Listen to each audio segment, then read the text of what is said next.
Oh, yeah. It is the Paul Gilson YouTube channel, yeah. And I'm Paul Gilson, aka Paul the Pipe Guy.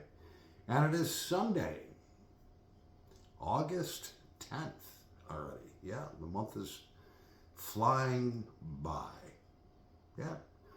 And I'm sitting here in my beautiful dining room. You may wonder what kind of paint is on there in the background. Actually, it's called Pearl. Uh, if you open up a seashell and you see like that mother of pearl with beautiful rainbow designs and colors and stuff, that's what color my yeah is. So, yeah, so that's kind of the way it looks in here. I know, as you can see. So anyway, so yeah, let's have a smoke together. Grab your favorite pipe, grab your favorite blend, and grab a beverage too. Let's start something on fire together. Oh yeah, so we have our pipe here. What kind of pipe is this? Yeah, God, this is terrible. Stanwell. Pipe of the Year for 1997. Yeah, beautiful Stanwell. And in it we have some brand new Northwest track. Yeah, from the Country Square. There you go. And we're going to set it on fire. Yeah, here we go. Oh, it's Sunday evening. I got to go back to work tomorrow. I don't want to go.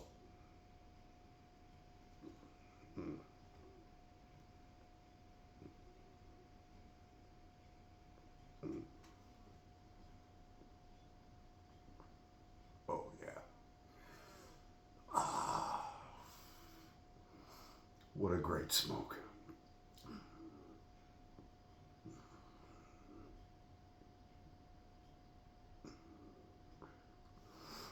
So my team leader, Charlie, who's 62, was able to actually fully retire on Friday. God bless him. He saved his money since he was 18 years old. Between what he has saved up and his Social Security, he's brand new.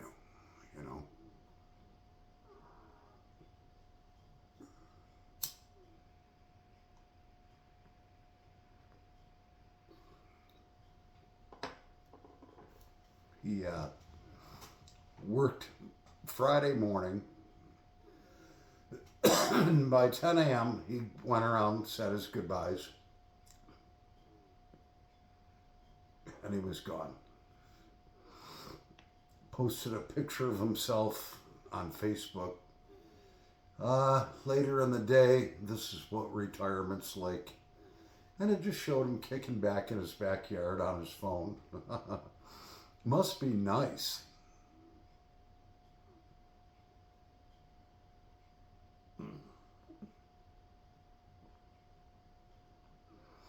I'm 60 years old.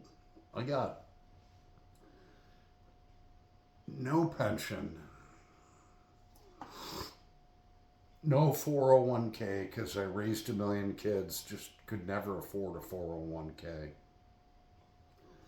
But I used to make a lot of money, so my Social Security, if I was 70 years old right now, I'd get like $3,600 a month.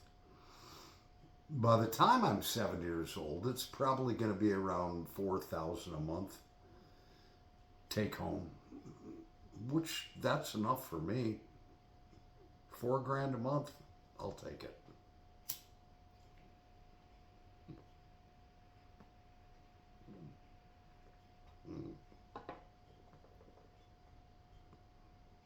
Oh, yeah. Ah.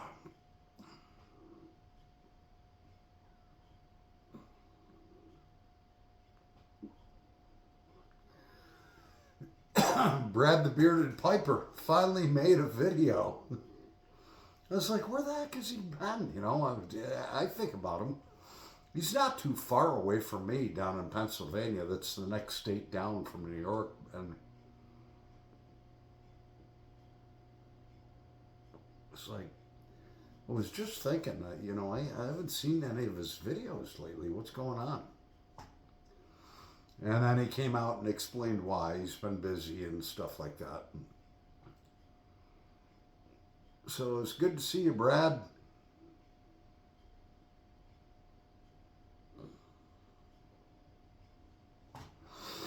So I have to get my car into the shop because I'm almost 100% sure that the humming in the back is definitely wheel bearings. But I do have a warranty that covers wheel bearings. I bought an extended warranty, 0 deductible. Debating if I should take tomorrow off. And then at 7 in the morning, drive the car up to the shop, drop it off. With an extended warranty, they can't just fix your car.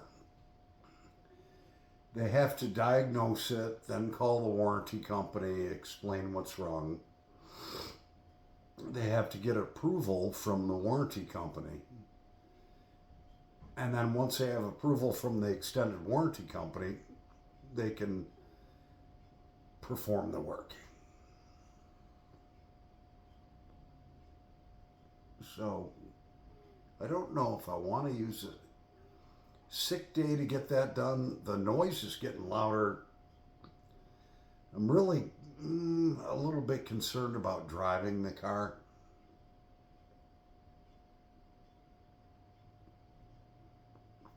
So I don't think I need a wheel coming off at 55 miles an hour.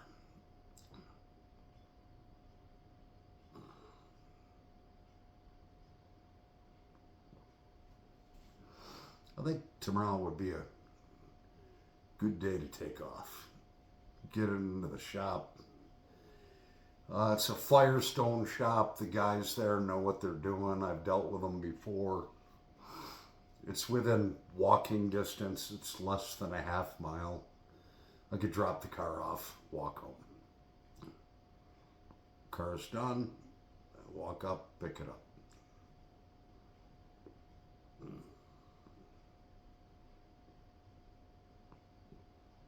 Oh, yeah. This pipe is good. I'm going to let her cool down a little bit. This pipe I rescued. It was kind of a mess. Just hadn't been cleaned. It needed a good inside-outside cleaning, and that's what I did. But, totally reamed her out. And so, as you know, when you ream a pipe out and clean everything out, you got to break her back in. So, she's getting a little warm. I've been smoking her a little hard. We'll let her cool down. We'll be back in a nanosecond. Yeah. Yeah, I don't feel like letting this pipe cool down, It's still pretty warm. So we've graduated to a cigarette, yeah. Yeah, so, I don't know. I may or may not take the day off tomorrow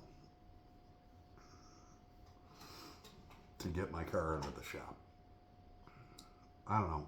Just the little voice in my head is saying, get the car into the shop, take the day off. You need to get this done, Paul.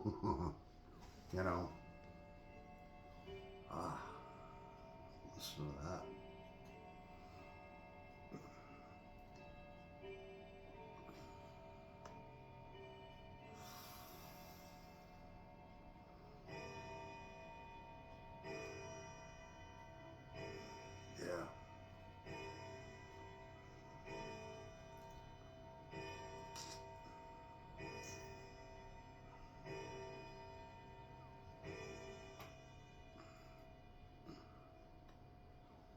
love that clock.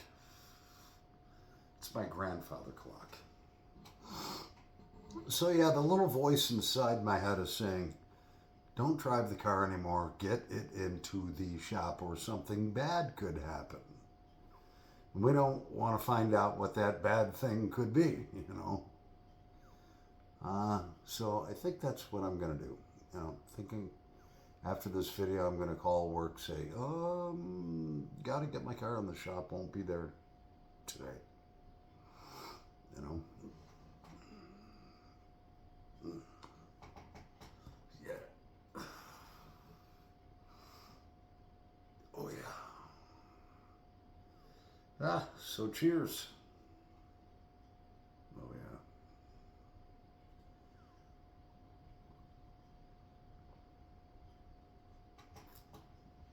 Oh, that's so good. Well, I don't know. I wish I could retire.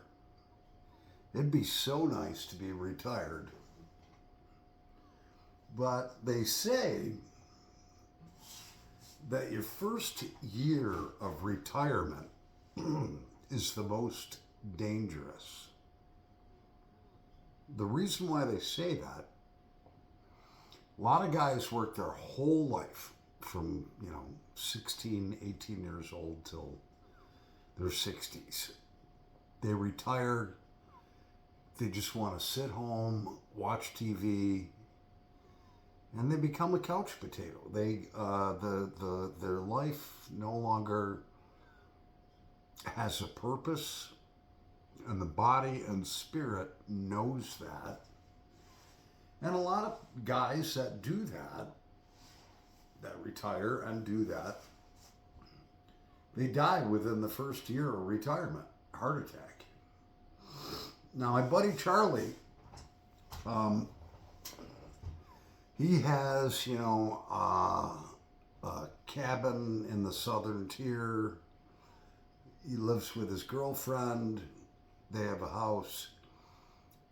They like to go hiking, camping, all that stuff. So he is going to have his days filled with purpose. So not worried about him, But I remember my father worked for General Motors. And back in the 50s, 60s, 70s, and even into the 80s, you could retire at 55 years old if you started working for that company at 18 years old. And a lot of guys, they'd do that. They would retire, sit at home, just watch TV, and my father told me, within 6 months to a year, most of them were dead. That is because they had no purpose in their life. Their existence ended, their purpose ended, and so did their lives. I plan on working till 70. That's another 9.5 years. Well, actually, we're into August, so a little over 9 years. I'll be 61 in December, so a little more than 9 years. And even when I start taking Social Security, I don't think I'm going to retire. I think I'll still go into work, I enjoy working. What else? What am I going to do? Sit home and drink beer and make pipe videos all day? No. That's not going to fly.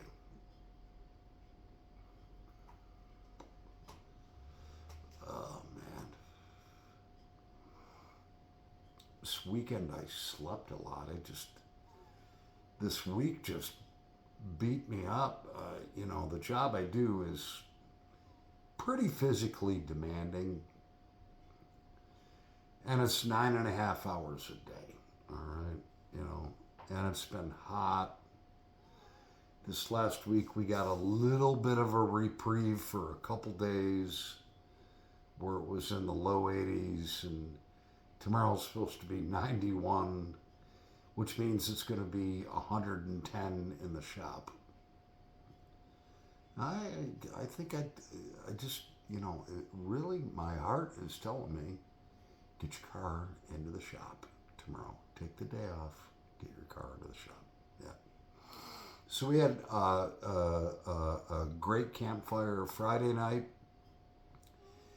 We had an even better campfire Saturday night. My friend Cindy, that I've known, God, for 45 years or more, that I went to high school with, she stopped over and we had a great campfire together. And, I'm thinking, she's a pretty girl, all right? And I've known her, we've dated on and off. And it's like, Paul, why don't you just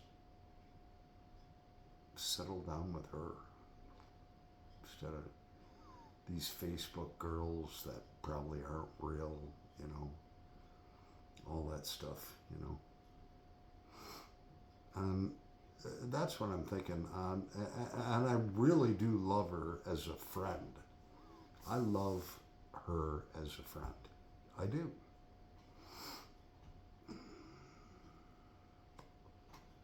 She just dropped a little bit of weight. She looks great. And so I asked her, I said, well, I says, you want to be my girlfriend? Again. She's like, no, you know what, I don't want to put titles on it. Let's just be friends. We already know where it's going to go. All right. We know each other very well. So it's not like, it's a mystery where it's like, okay, where's this going to go? We've loved each other for decades. So, I don't know. I think that's where my spot is, I mean, she's got her 30-acre horse farm, and I got my nice little house. It was really, really good to see her. So yeah, that's what I'm thinking. Just go where your heart tells you to go, Cheers.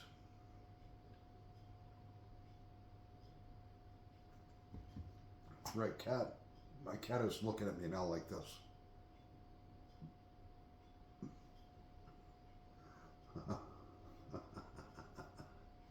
No, you gotta see the look I'm getting. That is the look that I'm getting. Right now, she's like, God, really? That's my cat, Callie, C-A-L-I, Callie, the killer calico cat. Oh, she's a killer, all right. She just turned 4. She's a rescue cat. I got her when she was 7 weeks old. She's only about that big. She couldn't even hop up on the couch.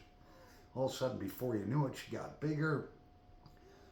And when we lived in the country, she'd want to get outside and kill things. She'd kill chipmunks, mice, all that stuff, She's a good cat, and I love her, I think I told the story before, but I'll tell it again.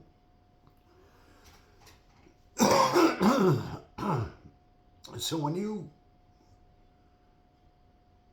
take on an animal as your friend. There's a responsibility that goes with that. And I knew that. And I was like, okay, I got to get all of her shots, which I did as soon as I got her.